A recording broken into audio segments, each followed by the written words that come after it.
pioneros más importantes de la Iglesia Católica en el siglo XX.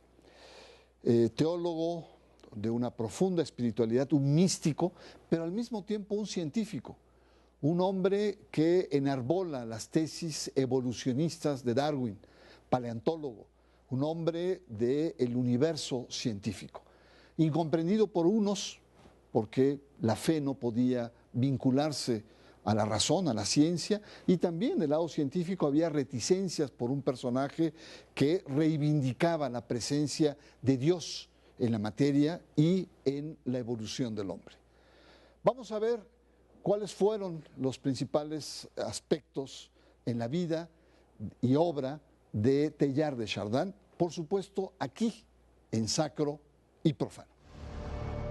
Pierre Teilhard de Chardin, paleontólogo, científico, teólogo y filósofo. Nació en Orsines, Francia, en 1881 y murió en Nueva York en 1955. Teilhard de Chardin intentó conciliar las teorías de la evolución con la teología católica. Fue un hombre de ciencia y un hombre de fe. Se decía hijo de la tierra y el cielo. Marcó toda una generación de católicos cuya influencia se extiende a partir del Concilio Vaticano II. Descendiente de una familia aristocrática, desde muy joven entró en el noviciado de la Compañía en Aix-de-Provence y fue ordenado sacerdote en Hastings en 1905. Desde niño demostró gran interés por la ciencia, pero fue en 1909, durante su estancia en Gran Bretaña, cuando conoció al naturalista Charles Dawson, con quien compartió su vocación por la paleontología. Fue titular de la Cátedra de Geología del Instituto Católico desde 1919. Se doctoró en Ciencias en 1922. En la Sorbona obtuvo 3 licenciaturas de Ciencias Naturales, Geología, Botánica y Zoología. Algunos de sus artículos escritos en los años 30 son desaprobados por Roma. Teilhard de Chardin viajó a China, el país de sus amores, a continuar su apostolado científico. Participó en numerosas investigaciones paleontológicas y colaboró con prestigiadas universidades y centros de investigación.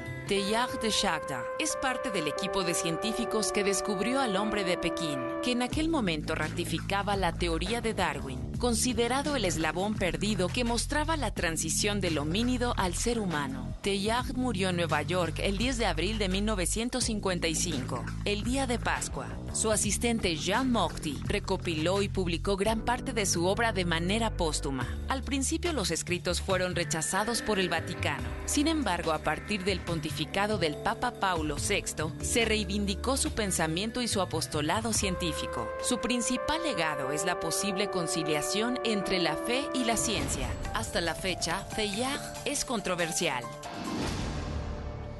La obra de Teilhard de Chardin, un personaje importantísimo en la historia del pensamiento de la Iglesia Católica, un sacerdote científico, un científico sacerdote, un teólogo, un poeta, un filósofo, que sin duda marca sobre todo a partir del siglo XX parte de este gran debate que se da entre la ciencia y la fe.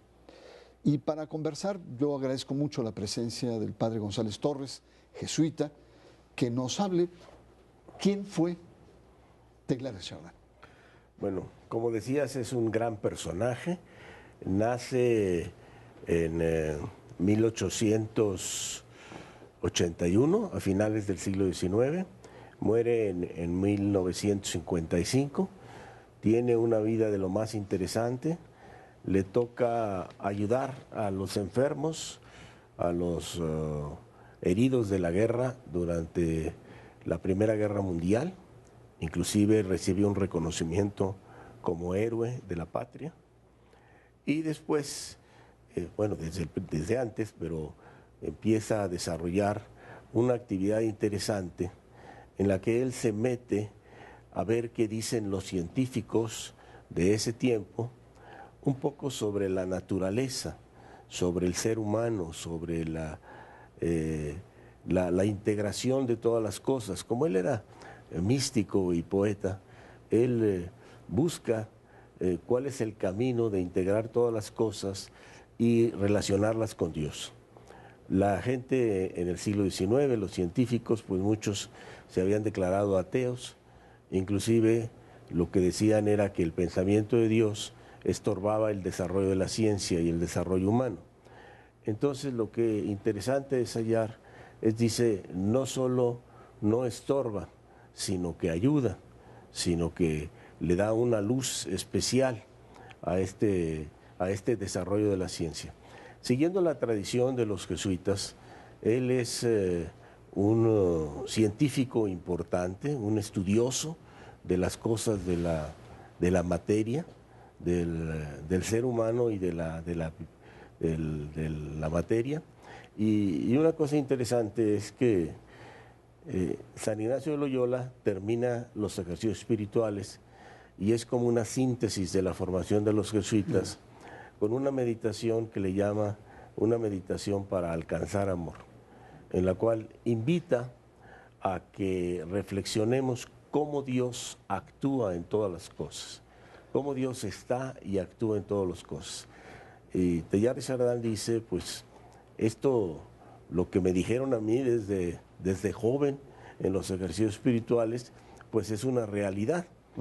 Claro que lo dice de tal manera que impacta a muchas gentes y lo acusan de ser panteísta. ¿Por qué a 63 años, Santiago Aranda, tú como joven científico, hay que recordar un personaje como este, que en el fines del siglo XIX, principios del XX, la atmósfera tan polar entre lo religioso y lo científico, el racionalismo, y más cuando un personaje tan importante como Teilhard simpatiza con las teorías de la evolución, ¿no? Incluso hay una especie de obsesión de la búsqueda del eslabón perdido en sus trabajos paleontológicos. ¿Cómo ubicar a este personaje en su tiempo?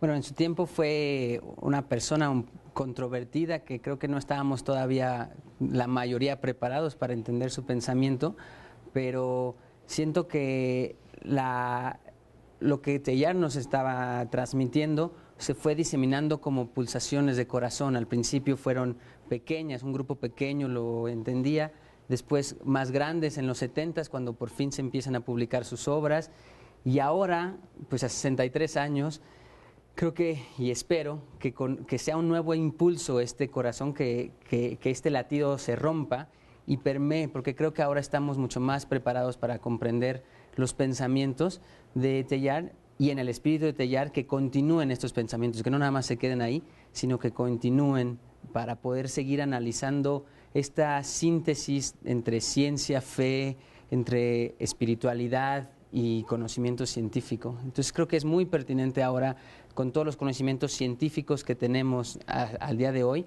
poder mirar hacia atrás para saber cómo queremos ir hacia lo que nos espera, ¿no? Se siente que entre la comunidad científica el periodo cenozoico está terminando y hay gente que dice que nos vamos a ir hacia la era antropocénica, hacia la era tecnozoica, y creo que Teilhard dice vamos a una era ecozoica. Lleguemos a una era en donde podamos convivir todos con relaciones mutuamente benéficas. Muy bien, pues tenemos un primer acercamiento. Lo que nos han dicho nuestros invitados es que Teilhard es un personaje que se adelanta en su tiempo y que probablemente sus contemporáneos no lo aquilatan como nosotros a más de 63 años de su muerte. Vamos a seguir con la obra de Teilhard de Chardin. Estamos hablando de fines del siglo XIX, principios del siglo XX, sino que también irrumpe con un tema que era prohibido en aquellos años, o era muy espinoso, que es la relación entre la fe, entre la teología, entre el misticismo y la ciencia, la razón, el positivismo. Eran en ese momento como dos esferas que no solamente eran diferenciadas, sino chocaban. Pero antes de entrar a este tema, Padre González Torres, ¿cómo podemos redondear esto último que nos conversabas en el anterior bloque? ¿Cuál era la mística, la espiritualidad, la teología que marca a Teilhard de Chardin? Bueno, una visión más personal sobre lo que significó Teilhard de Chardin para mí, para muchos, en estos últimos años. Es un hombre que en alguna forma nos cambia la concepción de Dios.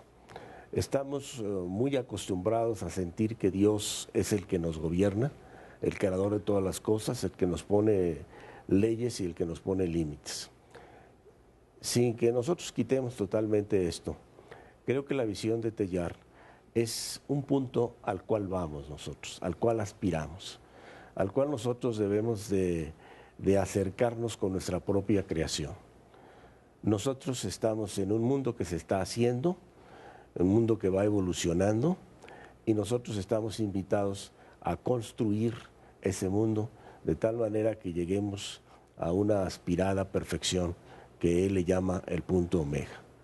Entonces, al cambiarnos este concepto de Dios, que es más importante pensar en el Dios que vamos y que vamos a ir nosotros buscando con la construcción de nuestro mundo, que no tanto de dónde venimos. Entonces creo que este es un punto importante en su teología. Probablemente otros piensen de otra manera, pero esto a mí me anima a sentir bonito, claro, que ahí está Dios y nosotros vamos hacia Él. Y ahora, desde el punto de vista, Santiago, de la ciencia,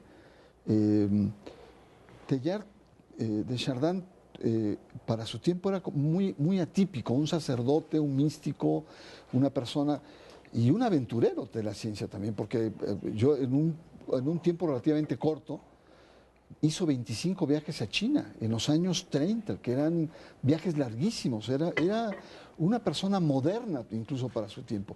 ¿Cuáles serían esos aspectos que él introduce entre la relación entre las creencias religiosas y la ciencia?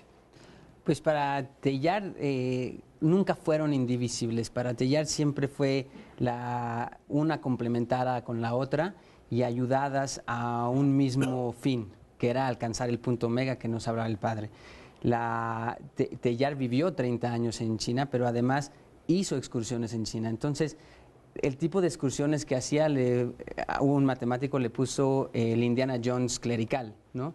Porque era alguien que se aventaba y hacía tales descubrimientos desde su época como novicio y como jesuita antes de ordenarse, que inclusive varios fósiles prehistóricos llevan su nombre. Entonces está la Petra teilhardana, hay 2 o 3 descubrimientos. Si quitáramos inclusive toda la parte filosófica y teológica de Teilhard, él ya era una persona muy reconocida en el ámbito científico por todos los descubrimientos y aportaciones geológicas que se hizo. Tan así que se consideró uno de los principales geólogos y paleontólogos de Mongolia y de China, y por eso le dieron pues tantas cátedras y tantos reconocimientos. Incluso le valió la medalla de Gregorio Mendel por su aporte científico. Impresionante. Y yo me imagino que al ser sacerdote, cura, místico, teólogo, pues tenía ciertos reparos del mundo académico, darwiniano, bateo, etcétera. Pero al mismo tiempo nuestro personaje, al ser científico, aventurero, paleontólogo, tenía reticencias del mundo religioso. Cuéntenos, yo sé que es muy poco tiempo, las resistencias y luego el reconocimiento que la propia Iglesia le hace a Teilhard. Bueno, pues es que el pensamiento de Teilhard es un pensamiento tan audaz que creó no solo temor, sino pánico en algunas gentes de la Iglesia. Claro. Y decir, bueno, con esto se acaba todos nuestros conceptos religiosos, tenemos que prohibirlos. Entonces la Iglesia, como a otros muchos científicos en la historia del mundo, les ha puesto esos monitus, que decir esto está preocupante, tengan cuidado, este no es el camino correcto. Pero Teilhard como científico y como místico, es que es interesante. El místico es el que va más allá de lo que ve, intuye y entonces descubre ciertas cosas por esa intuición. Y claro, como científico, la intuición va tratando de probarla también. Y eso es lo interesante de Teilhard. Ahora, el pensamiento de Teilhard influyó en el Concilio Vaticano II después de que lo habían castigado, que le prohibieron publicar sus obras. Pero pues las obras de todas maneras salían, ¿sí?, con fotocopias o otra forma de difusión. O lo que hoy llamaríamos ediciones piratas. Ediciones piratas. Que eran las que más se vendían. Y en el concilio pues tuvo una influencia muy importante. Sobre todo en Gaudium et Spes, ¿no? Dicen. En la Gaudium et Spes, junto con otros pensadores, Henri de Lubac, también francés, que fue un pensador muy importante para el concilio. Y después todavía, estando en el concilio, al principio del concilio, antes del concilio, volvieron otra vez a un monitum en el que decía que cuidado que sus libros no estuvieran en las bibliotecas, que no los leyeran los estudiantes. Claro que mientras más prohibido, más lo leían. Más lo leían. Efecto Padre Amaro, incluso, Así ¿no? Como es. dicen. Rápidamente, Santiago, el punto omega. Explícanos, han hablado varias veces de punto omega. ¿Qué es esto? ¿Es el punto de llegada? ¿Es un punto de partida? ¿Es parte de una evolución? ¿Qué es punto omega? Pues Teilhard, al ser paleontólogo, empieza a descubrir esta evolución que tenía el universo y se da cuenta que es una evolución escatológica, y para él claramente tenía un sentido esta evolución viniendo de esas raíces jesuitas y esa espiritualidad tan clara ignaciana en donde la creación revelaba a Dios. Para Teilhard el punto omega es uno de los últimos puntos de esta evolución. Él distingue claramente 3 o 4 pasos importantes en la evolución del universo. El primero es la creación de la materia y la energía, que es el primer evento emergente. El segundo es que de esa materia y energía inerte se crea la vida. Y el tercero es la aparición de la conciencia en el ser humano, en donde el universo cobra conciencia de sí mismo en el ser humano. Y ese cuarto punto, en donde toda esa conciencia se vuelve una en Cristo, es el punto omega. Mira, pues muy interesante. Vamos a un corte. Nuestro personaje es un personaje extraordinario que ha marcado y que sigue marcando a sus 63 años.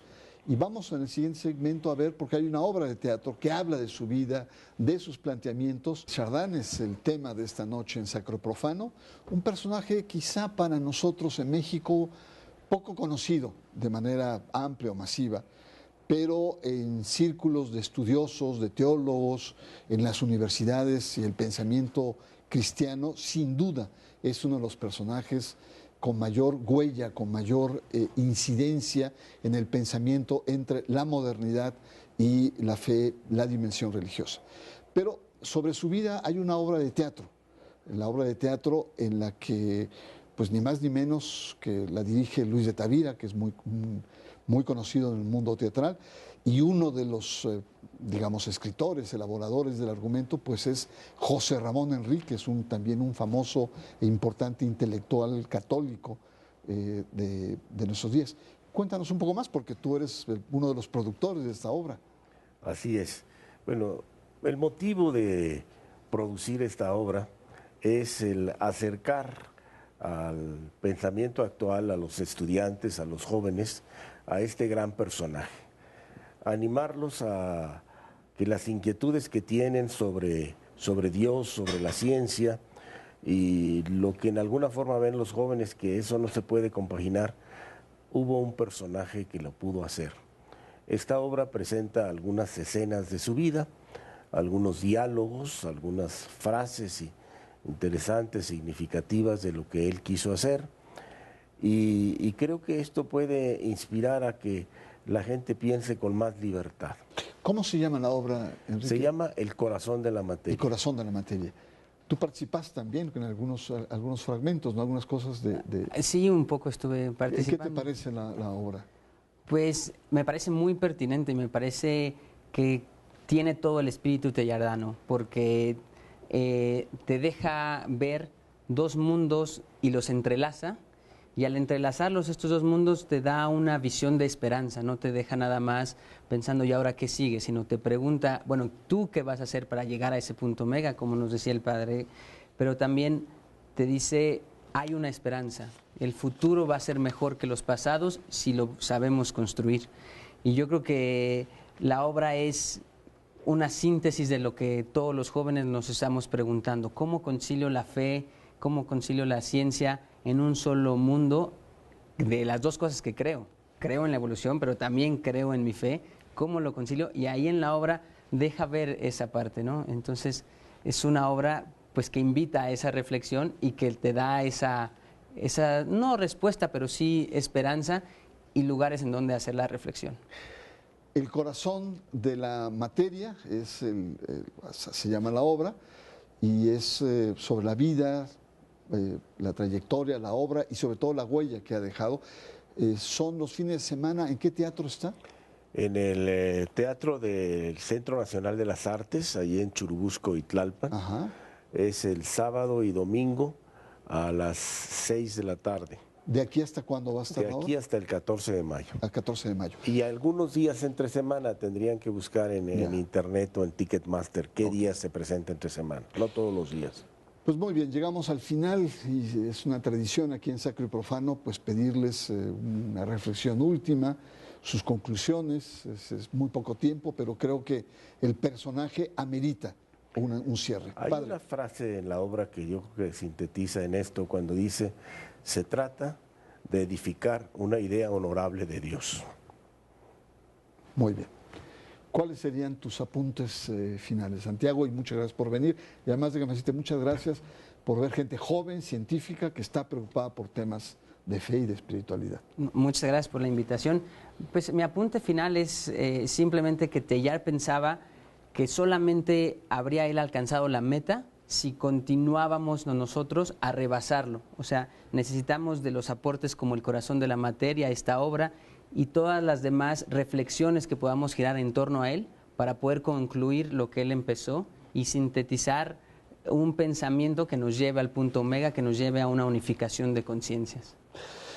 Pues muy bien, llegamos al final de nuestra transmisión. Creo que es uno de los personajes probablemente que marca, pero al mismo tiempo controvertido en el mundo científico y en el mundo religioso. Sus obras fueron prohibidas, no tanto la obra, sino la entrada a las bibliotecas y el uso en las diferentes escuelas. Y después, unos años después, es reivindicado, incluso citado por algunos papas, como fue el caso de Ratzinger, Benedicto XVI. Así es que ojalá pueda tener la oportunidad de ir a ver esta obra o acercarse a nuestro personaje Teilhard de Chardin.